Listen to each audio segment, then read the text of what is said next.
Ono što nas povezuje sa srpskim radikalima i sa Srpskim narodnim pokretom naši jeste jedna nit da ni jedni, ni drugi, ni treći, dakle sve tri organizacije nikada nisu izdale srpstvo.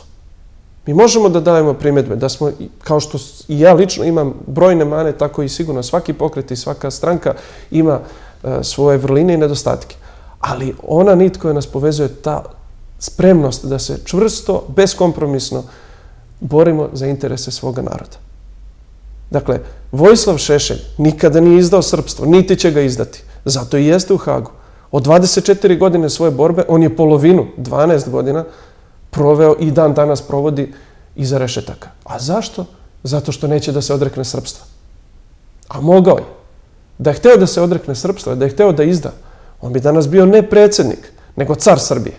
Jer je 10 puta sposobniji i pametniji i obrazovaniji od onih koji danas upravljaju Srbijom.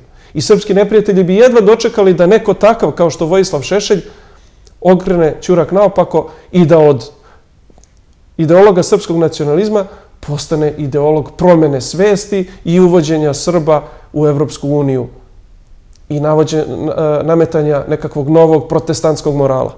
Pa zamislite kakvog bi igrača u svojim rukama imali srpski neprijatelji kada bi Vojislav Šešelj hteo da učini ono što su učinili njegovi kumovi.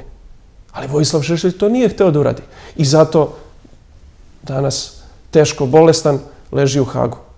Zato je dobio sa druge strane ogromno poštovanje svih istinskih srpskih nacionalista i srpski obraz je uvek pružao podršku toj herojskoj borbi Vojislava Šešelja u Hagu. Ne zaboravimo da od svih Srba koji se nalaze tamo, zaista najbolje, najčvršće, najjunačkije držanje ima upravo Vojislav Šešelj.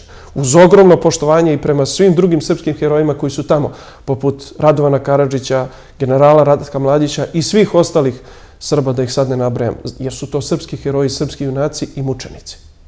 Dakle, ta spremnost da se po svaku cenu, pa i po cenu ogromnih ličnih odricanja, žrtava i napora, borimo za srpstvo, jeste ono što nas spaja sa srpskim radikalima i sa pokretom našim. I jedino mi možemo da kažemo, mi vas nikada nećemo izdati.